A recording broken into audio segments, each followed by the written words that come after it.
जन्म जन्म की प्यास बुझाती श्री दीनवाणी आशीर्वाणी। चंद्र और चंदन से शीतल पावन श्री जिनवाणी जन्म जन्म की प्यास बुझाती श्री जिनवाणी आशीर्वाणी।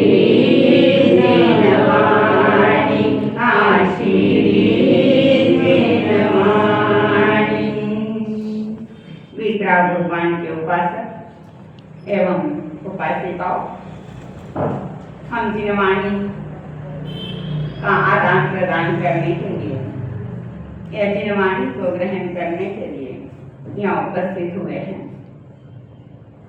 उत्तराध्ययन सूत्र का 32वां अध्याय आप हर वर्ष पढ़ते हो ना, दिवाली के समय में उत्तराध्ययन सूत्र पढ़ते हो। कई बार आप लोगों ने अर्थ सहित भी सुना होगा उत्तराध्ययन सूत्र। तो मुझे बताइए जरा 32वें अध्याय में क्या कहा हुआ है, याद है?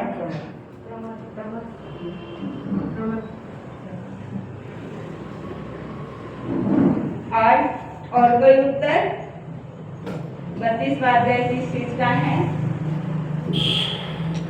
32वां अध्याय में ध्यान से सुनना, जो कुछ भी पढ़ना है, जो कुछ भी सुनना है, जो कुछ भी समझना है, उसमें अपना मन लगाना चाहिए, अपना तन मन सारा वहां पर हो, तो ये बात हमारे दिल और दिमाग में उतर जाएगा।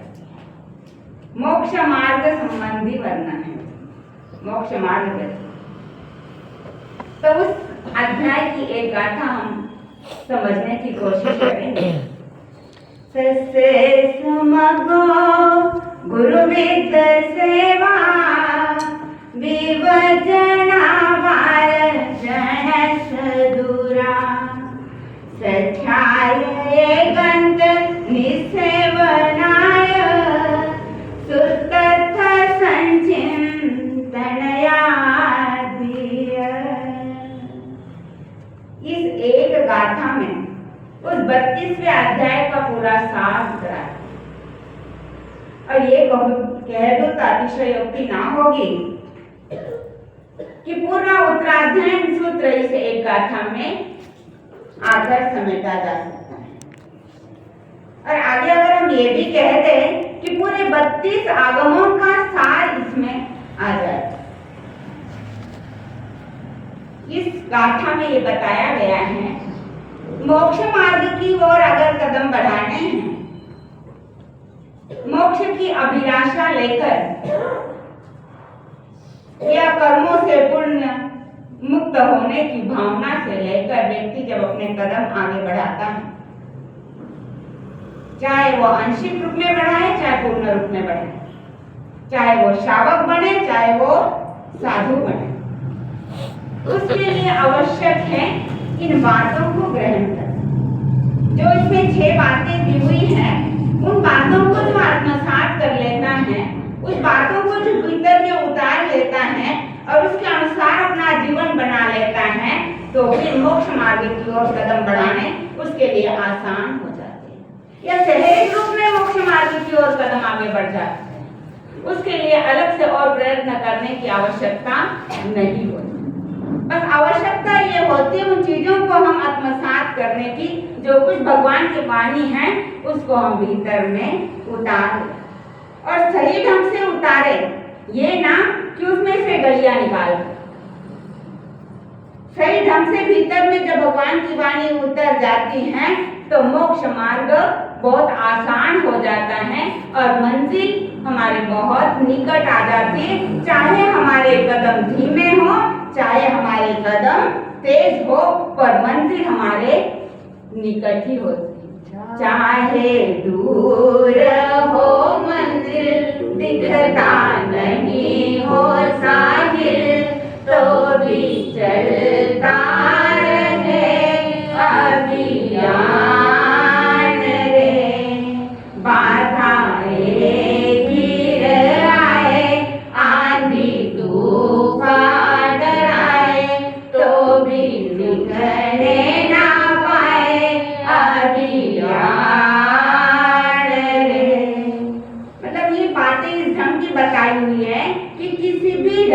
बाधाएं आए, अगर हमारी मंजिल हमारे सामने है तो हम आराम से उस रास्ते पर चल सकते हैं, चाहे हमारे कदम धीमे हो चाहे तेज हो। तो ये जो मोक्ष मार्ग की 6 बातें बताई हुई है, पहला बताया हुआ है तस्य समग्रम गुरुविद सेवा। पहला बताया है मोक्ष मार्ग पर आगे बढ़ने के लिए गुरुविद सेवा, गुरुजनों और वृद्धजनों की सेवा करना।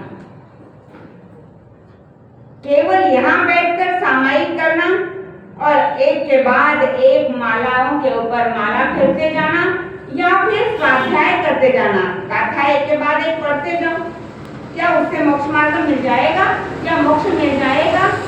सबसे पहले भगवान ने ये कहा गुरुजनों और वृद्धजनों की सेवा करना। उसके बाद की बातें बाद में।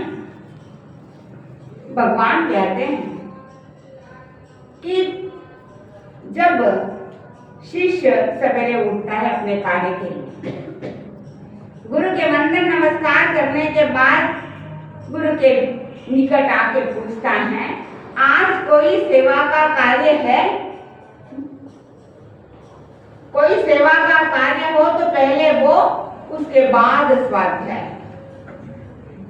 ये नहीं कहते क्या सेवा में लगे रहेंगे या इन्हीं के कार्यों में लगे रहेंगे तो फिर हम अपना उद्धार कब करेंगे, अपनी लाइफ कब जिएंगे? जैसे आजकल के बच्चे जो कहते हैं कि घर में वृद्ध है, एक तो बड़ी उम्र में शादी होती है जनरली 25 के बाद या 30 के बाद में। अब हमारी लाइफ शुरू हो गई है, अब हमें अपनी लाइफ जीनी है और माता पिता 60 अबव हो गए, उनको आवश्यकता है सेवा की।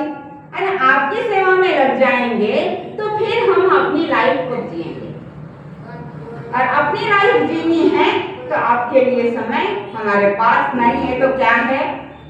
वृद्धाश्रम। मातरपण है आल्यावरती हो, मातरपण है आल्यावरती अशी किमया झाली, पंख फुटल्यावर सारी पाखर बुरकन उडून गेली रे गेली, कशी आज पोर आई बापाला विसरली, हल्लीची पोर आई बापाला विसरली। तो भगवान ये कहते हैं, गुरुजन ये कहते हैं, भगवान की वाणी कहते हुए कि पहले क्या मौका है? सेवा का मौका, और दूसरे के बाद में स्वाध्याय आदि। दूसरी चीजें सेकेंडरी, फर्स्ट चांस सेवा का जहाँ आवश्यकता है, और गुरुजन और वृद्धजनों की सेवा। गुरु मतलब कौन? गुरुजन मतलब कौन? किसको आप गुरुजन कहेंगे? बताइए कौन है गुरुजन? पहले माता पिता तो गुरुजन है ही, सबसे पहला अक्षर बनी से, जिनसे आपने कभी एक अक्षर भी ग्रहण किया है वो आपके गुरु हैं। बताइए गुरु कौन है? इस दुनिया में कौन आपके गुरु नहीं है बताइए तो? भगवत पर आप ग्रहण कर रहे हो, सबसे पहले माता पिता अपने परिवारजन हर एक से अक्षर ग्रहण कर रहे हो, हर एक से जीवन जीने की कला सीख रहे हो, हर एक से कदम आगे बढ़ाने की कला सीख रहे हो। स्कूल में जाते हो, चलना फिरना शुरू करके आगे की लाइफ जब आपकी आती है तो स्कूलों में जाते हैं तो टीचर या जो अपने सहधर्मी है बच्चे हैं उनसे भी सीखा जाता है, उनसे भी सीख रहे हो। तो दुनिया की कौन सी ऐसी चीज है, चेतन चीज या अचेतन चीज?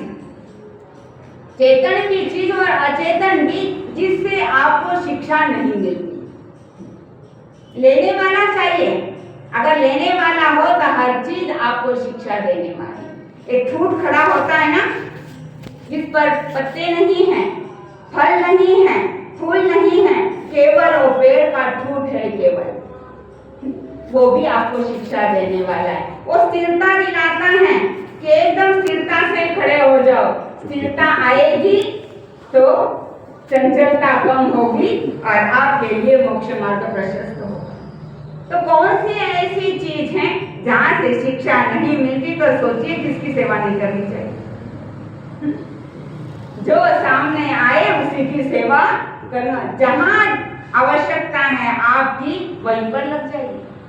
नहीं तो आंखें बंद करके चले जाते और रास्ते मिलते हैं लोग, किसी का एक्सीडेंट हो जाता है, किसी को जरूरत है, पर आपने तो आंखें बंद करी और आगे चल दिए। क्योंकि मेरा काम क्या है, मेरा लक्ष्य क्या है?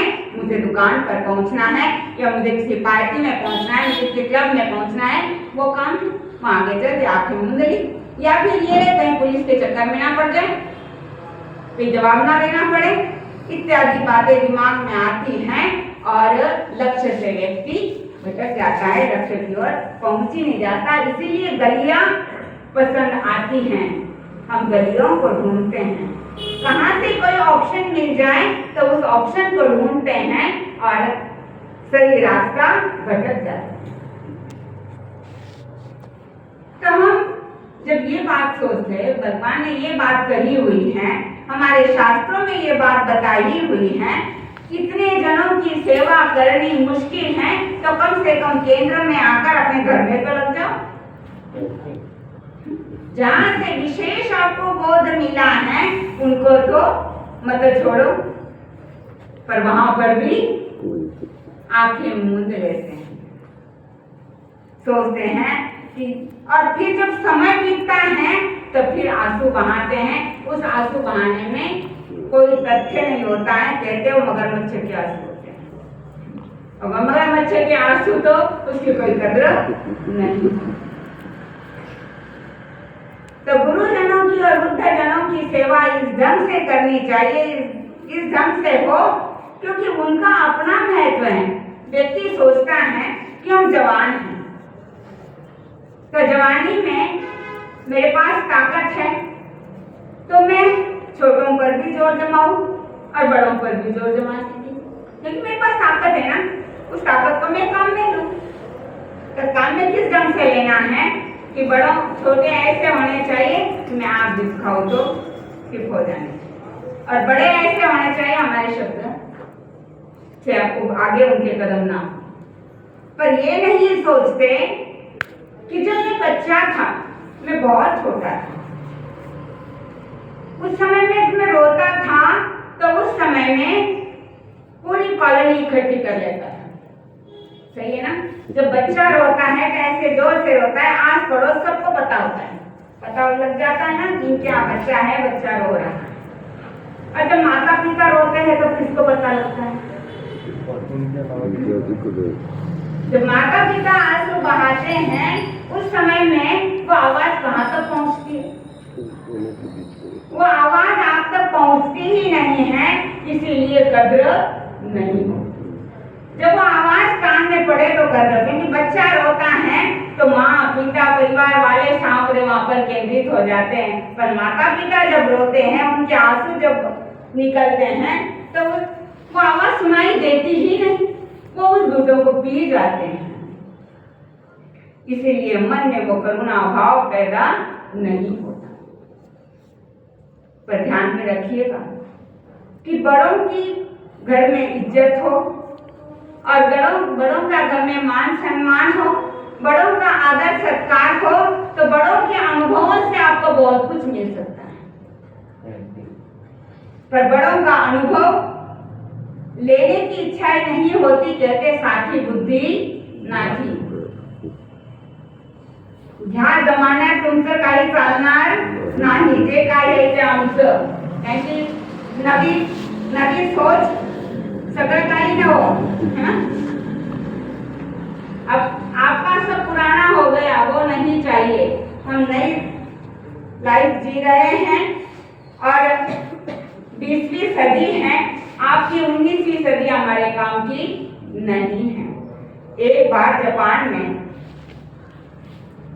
सत्य घटना बता गई, एक शहर में ये ऐलान हुआ कि लोक संख्या बहुत ज्यादा बढ़ रही है, भारत में बढ़ रही है ना, लोक संख्या हर साल बढ़ती है। लोक गणना जब भी करो उस समय लोक संख्या आगे बढ़ी हुई है। तो ऐसे में क्या करना चाहिए? तो वहां के सामंत ने ये सोचा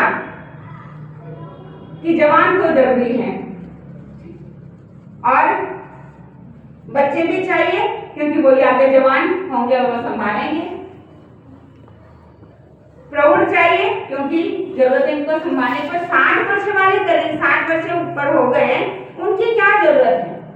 उनकी तो जरूरत है नहीं, तो उनको क्या करो, इस देश से निकाल।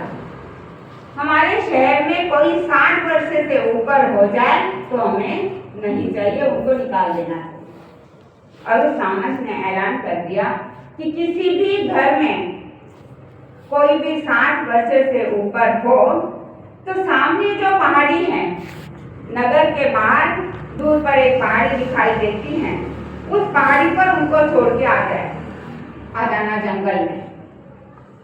अब जंगल में हिंस्र पशु है, खाना पीना कितना मिले ना मिले, कंदमूल, ताकत ही नहीं है ढूंढने की, इधर उधर जाने की, पेड़ों पर चढ़ने की, तो अपने आप मृत्यु मुख को प्राप्त हो जाएंगे।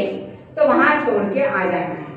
बहुत बड़ा जंगली जानवरों का जंगल है, हिंस्र पशुओं का। अब लोग सोचते हैं ऐसा कैसे? अरे हमने माता पिता के पास रहे हैं, उनका स्नेह हमारे ऊपर है, हम भी उनको चाहते हैं, ऐसे कैसे छोड़ा जाए? पर सामंत जो नहीं छोड़ेगा उसको दंड दिया जाए।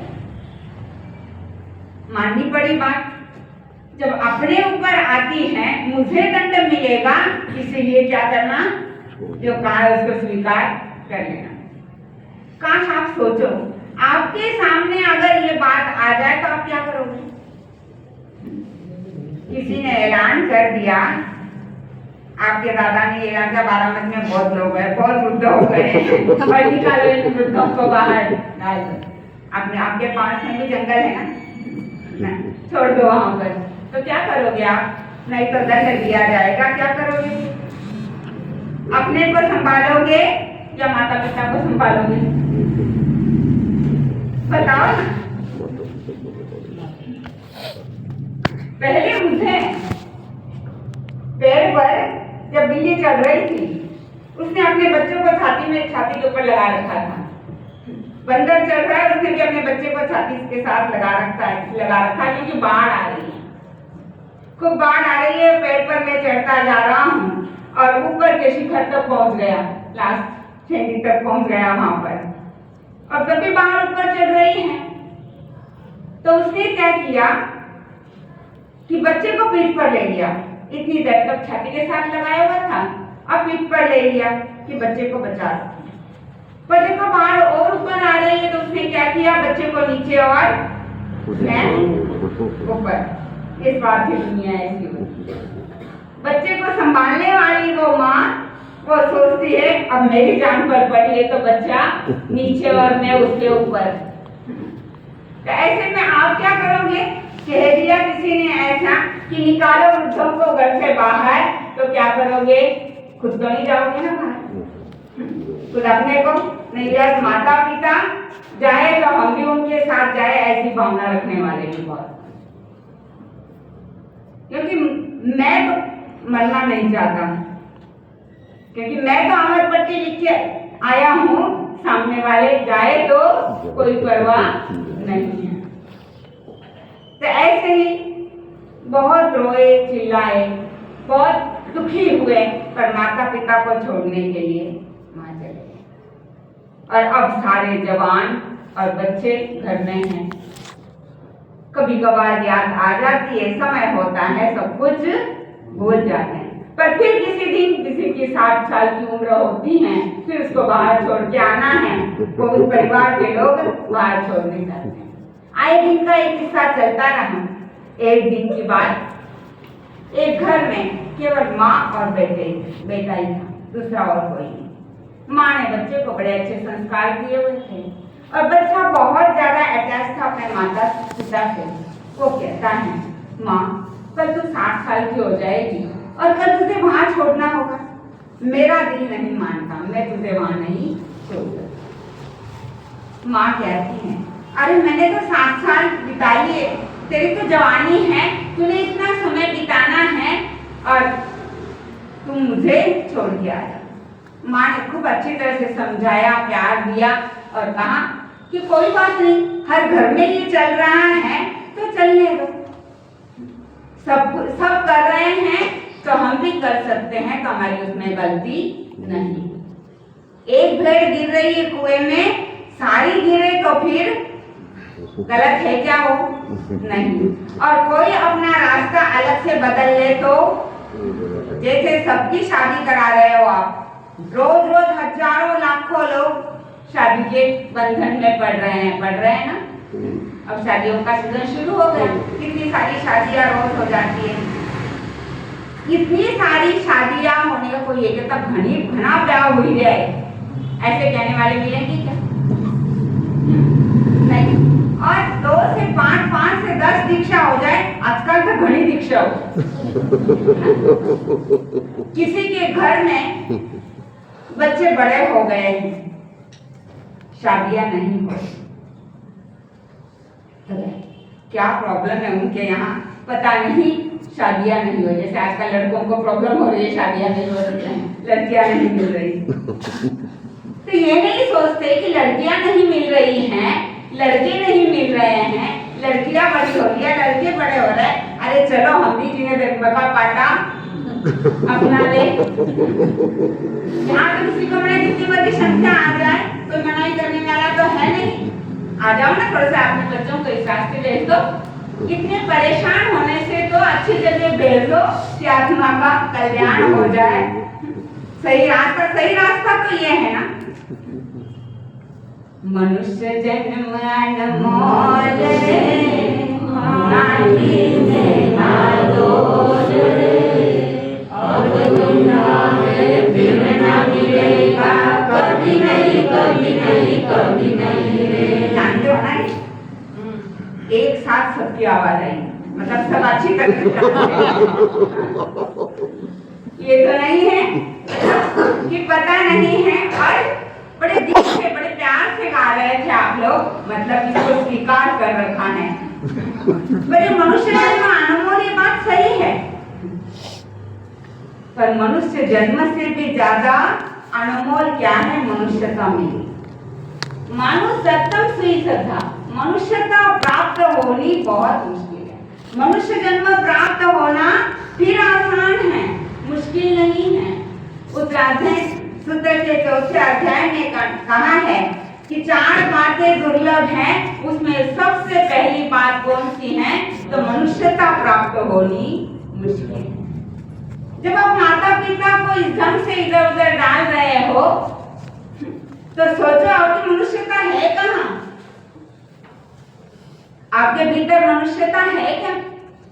जो माता पिता के लिए सोचते, गुरुजनों के लिए सोचते, तो सोचिए कि आगे आपके भीतर करुणा कहाँ छिपी हुई है या नहीं। और बिना करुणा के मोक्ष मार्ग नहीं। पहली सीढ़ी है करुणा। जब तक करुणा नहीं आएगी, तब तक वसुधैव कुटुंबकम की भावना भी नहीं आएगी। करुणा बहुत जरूरी है, और करुणा आए बिना आप घर के बड़ों का आदर भी नहीं करते। तो उस बच्चे को बहुत प्यार है, वो कहता है माँ मुझे तुझसे मैं छोड़ नहीं सकता, पर माँ कहती है अरे मैं तैयार हूँ। बच्चे के लिए माँ सब कुछ करने के लिए तैयार होती है, सब कुछ न्यौछावर कर देती हैं, अपने प्राण तक त्याग करने को तैयार है। ये माँ भी तैयार है प्राण त्याग करने के लिए, चलो मैं चल रही हूँ। और बच्चा कहता है माँ कैसे तो चला नहीं जाता, तो उसने बहुत सारा खाना इकट्ठा किया, ऐसी ऐसी चीजें इकट्ठी करी कि लंबे समय तक मम्मी का जीवन वहां पर अच्छी तरह से चले। पर जाना कैसे है? व्हीकल है नहीं वहां जाने के लिए, पगडंडी भी नहीं है कि पगडंडी से चला जाए, बस रास्ता खुद बनाना है और वहां पहुंचना है। माँ को लिया कंधे पर, हाथ में लिया बहुत सारा खाना, चल रहा है। कुछ रास्ता पार किया तो देखा उसने कि कुछ आवाज आ रही है, खट खट खट लगातार आवाज आ रही है। माँ के पास देखा, माँ को पूछा, माँ आप भी आवाज सुन रही हो? बोले हाँ बेटा। किस चीज की आवाज है? अरे मैं ही कर रही हूँ आवाज। क्या कर रही हो आप? मैं कर रही हूँ यहाँ रास्ते चलते हुए जो पेड़ हैं उसके कुछ लकड़ियाँ, छोटी छोटी लकड़ियाँ तोड़ रही हूँ और रास्ते में डाल रही हूँ, बिछा रही हूँ। बोले ये काम क्यों कर रही हो? अरे बेटा कि बहुत सारे ऐसे व्यक्ति थे जो जिनके बच्चे माता पिता 60 साल के हो गए, उसके बाद में वो लेके चले गए जंगल में माता पिता को। जब वापस लौट के आना था तो रास्ता भूल गए, तो जंगल में ही कहीं खो गए। तो तुम ऐसे खो ना जाओ, तुम्हें रास्ता सही मिल जाए, इसलिए ये लकड़ियां में डाल रही। देखो वो माँ की भावना। अब वो बच्चा सोचने लग गया, मृत्यु मुख में माँ जा रही है, मृत्यु का वरण करने के लिए माँ जा रही है, और उस समय में भी मेरे लिए हित भावना है। उसने अपना रास्ता बदल दिया। रास्ता बदला, माँ को समझ में आ गया। माँ कहती कहाँ ले जा रहे? बोले माँ जहाँ मैं ले जा रहा हूँ मैं चलो, और वापस अपने घर पर ले आए। माँ कहती क्या कर रहे? सामंत आएगा सवेरे, आस पड़ोस वाले सूचना दे देंगे, तुम क्या कर रहे हो? चलो वापस। शाम के समय वो निकला था और सवेरे निकला था, शाम को 8-9 बजे वापस अपने घर पर पहुंच गया। कहते हैं ना, सुबह का बट्टा शाम को भी सही रास्ते आ जाए, अपने घर आ जाए। ऐसे वो अपने घर पहुंच गया। अब वो कहता है माँ निश्चिंत रहो, मैं जो करूं, जो कुछ मुझे दंड भोगना पड़े मैं तैयार हूँ, आप इसी घर में रहो। और उसने रात भर में क्या किया, मिट्टी का घर था, नीचे से मिट्टी निकाली, गोबर से लिप दिया और नीचे मक्खी खाट जितनी जगह तैयार कर दी, वह माँ को रख दिया। माँ रात दिन भर यहाँ रहना, रात को मैं खाना लेके आऊंगा, तब खाना खाने के लिए ऊपर आना और हम दोनों आराम से यहाँ पर रहेंगे। अब दोनों आराम से वहां पर रह गए और दुनिया को पता है ही नहीं कि माँ उसकी 60 साल की यहाँ पर है। और वो आराम से, सबको यही पता है, लेके गया था ना, छोड़ के आया जंगल में और वहां रह रहे। कुछ दिन ऐसे ही बीते।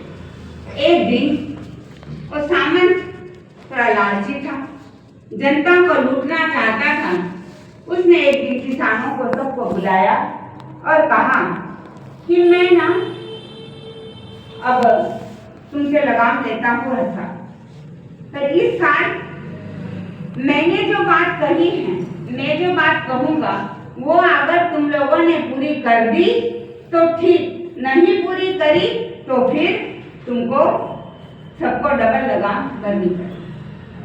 और सारे घबरा गए क्योंकि जानते थे वो सामंत की आदत। तो क्या होगा, इस साल खेती भी पूरी नहीं हुई और फिर दंड इस प्रकार भोगना पड़ेगा, तो हम खाएंगे पिएंगे क्या, बिना मौत मरेंगे। पर जो कहा है करना, बताओ आप मालिक के जो कहोगे तो करना पड़ेगा। तो उसने कहा कि देखो ऐसा करना है, राख की रस्सी बना के ले आना, राख की रस्सी बना के लेके आनी। अब उसने कहा और सबने स्वीकार कर लिया, ठीक है देखते हैं, चिंतन करते हैं किस ढंग से बनानी। पर भीतर से वो सामंत को गालियां है, कभी इसने देखी है राख की रस्सी, और हमें कह रहा है राख की रस्सी बनाना। राख की रस्सी आपने कोई बनाई है, कभी देखी है? नहीं देखी। अरे देखी होगी, मैंने देखी है, आपने कैसे नहीं देखी? आपने नहीं देखी? तो ठीक है, कल आप देख के आना और ढूंढ के ले आना, नहीं तो फिर मैं बताऊंगी कहाँ मिलेगी।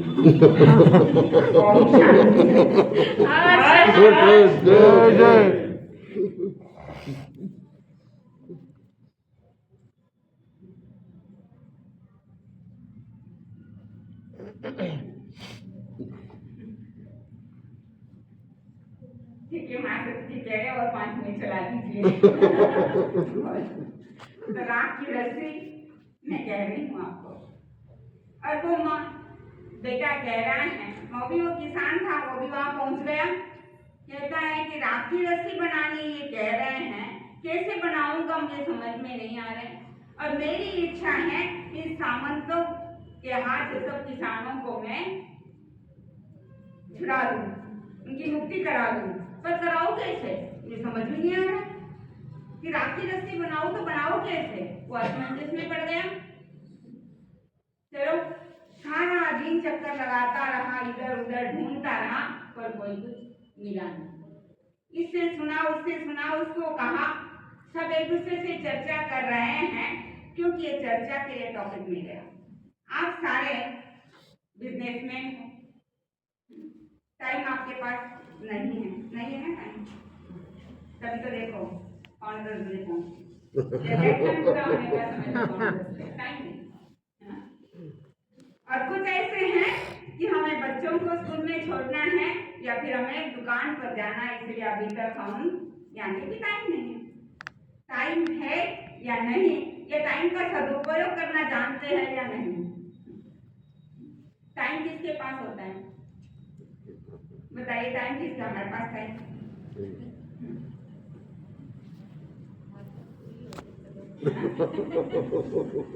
टाइम किस, हमारे पास, आपके पास, किसके पास टाइम होता है?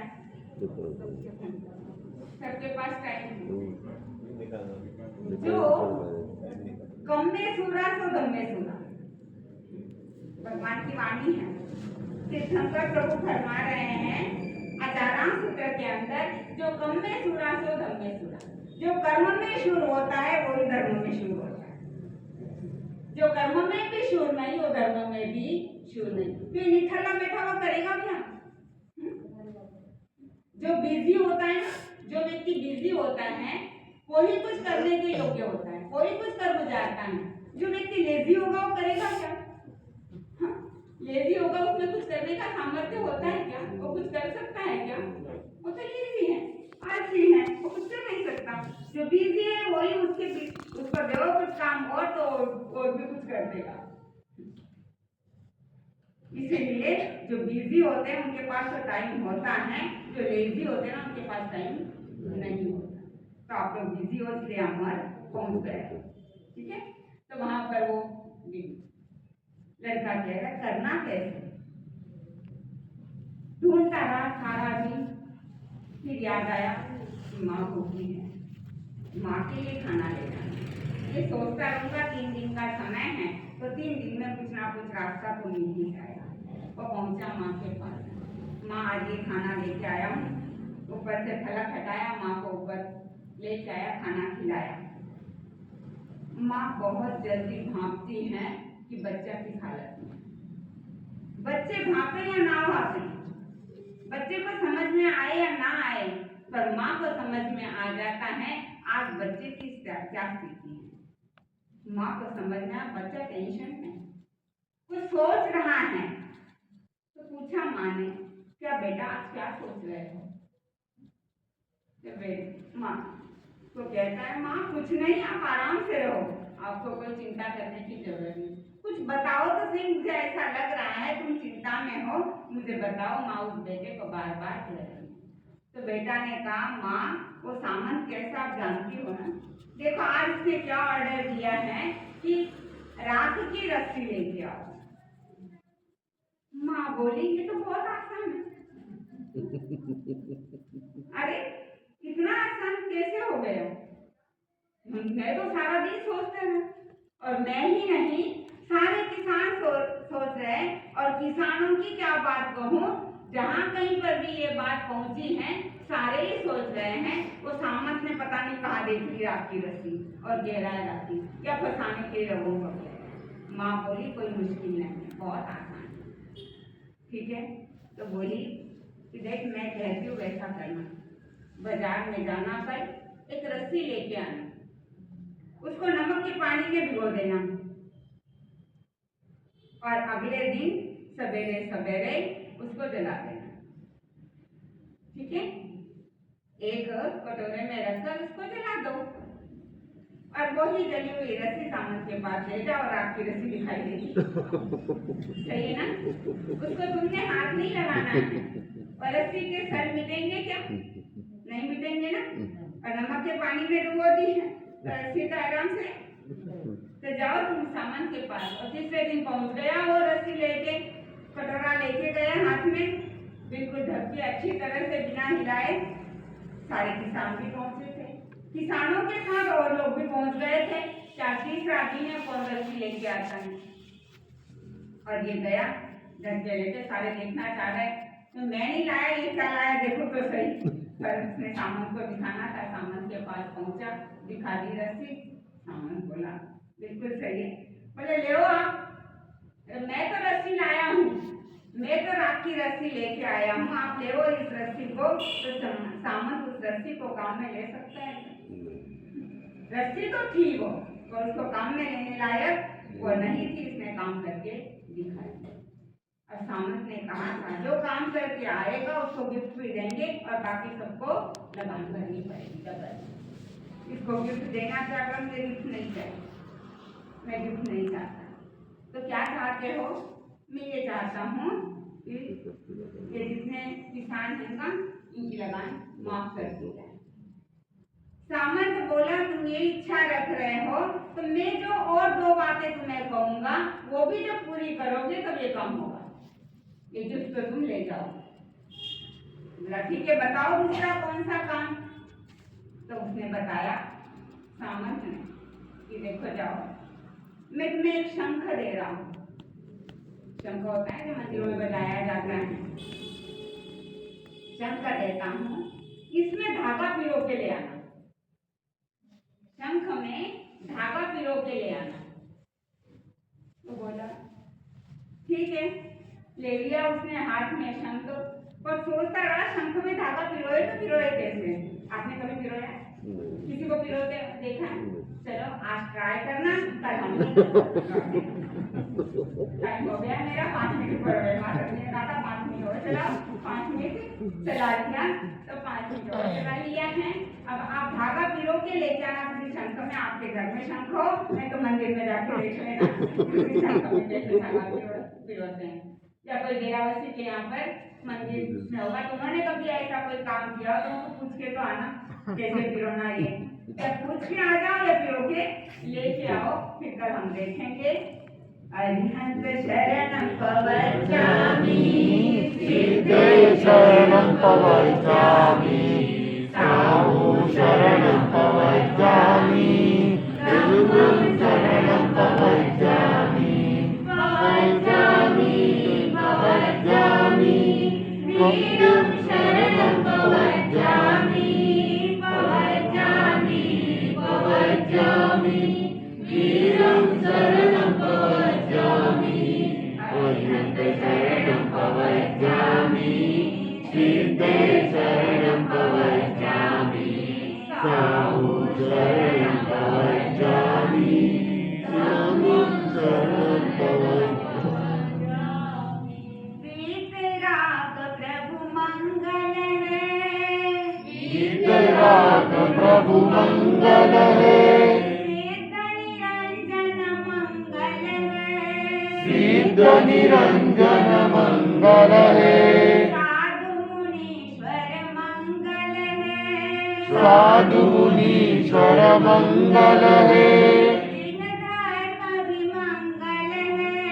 दिन धर्म भी मंगल है। प्रवक्ष्यामि, सिद्धे शरणं प्रवक्ष्यामि, साहु शरणं प्रवक्ष्यामि, धम्मं शरणं प्रवक्ष्यामि। वीर स्वामी की जय।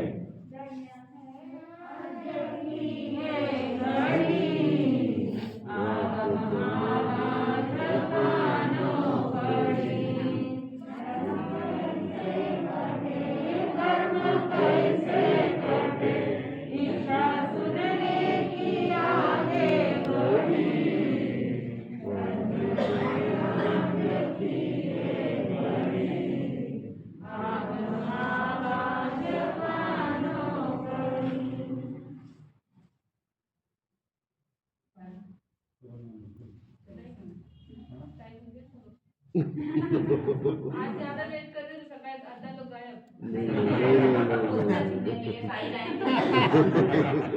आता शंख फिरवलेले आहे.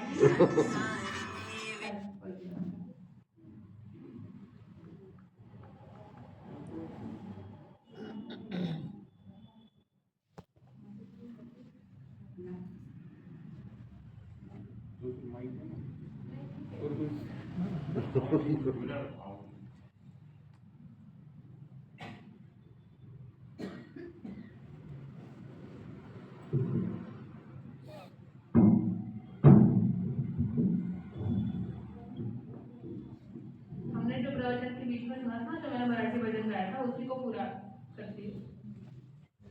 इस भजन के माध्यम से कोई नेगेटिव दृष्टिकोण को एनकरेज करने का कोई हेतु नहीं है, पर जो आज हम देखते हैं सोसाइटी में, उसको बस आपको समझाना चाहते हैं, उसकी ओर आप नजर डालो, इसकी इच्छा रखते हैं. मातर बने आल्यावरती हो, मातर बने आल्यावरती अशी किमया झाली. पंख फुटल्यावर सारी पाखरं बुरकन उडून गेली रे गेली. कशी आज पोरं आई बापाला विसरली. हल्लीची पोरं आई बापाला विसरली. काय केले आम्ही पाप, झालं पोरांचे माय बाप. काय केले आम्ही पाप, झालं पोरांचे माय बाप. आमच्याच करडीचा येतोय आम्हा संताप, येतोय आम्हा संताप. चंदना परी कायाची जुनी हो, चंदना परी कायाची जुनी, गाई नाही आमची गेली. पंख फुटल्यावर सारी पाखरं बुरकन उडून गेली रे गेली. कशी आज पोरं आई बापाला विसरली. हल्लीची पोरं आई बापाला विसरली. कुणी साहेब झाला मोठा, कमवितो भरत्या नोटा. कुणी साहेब झाला मोठा, कमवितो भरत्या नोटा. वेळेवर अन्न देईना त्या आई बापाच्या पोटा, त्या आई बापाच्या पोटा. भीक मागया आई बापांनी हो, भीक मागया आई बापांनी, सोडी ती पसरली. पंख फुटल्यावर सारी पाखरं बुरकन उडून गेली रे गेली. कशी आज पोरं आई बापाला विसरली. हल्लीची पोरं आई बापाला विसरली. काय करू असून दोन कन्या, नांदाया गेल्या चिमण्या. काय करू असून दोन कन्या, नांदाया गेल्या चिमण्या. उठवे ना जागेवरचे लेकीच्या गावा जाण्या, लेकीच्या गावा जाण्या. एक जागेवर मरून पडावे हो, एक जागेवर मरून पडावे. एकच इच्छा उरली. पंख फुटल्यावर सारी पाखरं बुरकन उडून गेली रे गेली. कशी आज पोरं आई बापाला विसरली. हल्लीची पोरं आई बापाला विसरली. म्हातारपण हे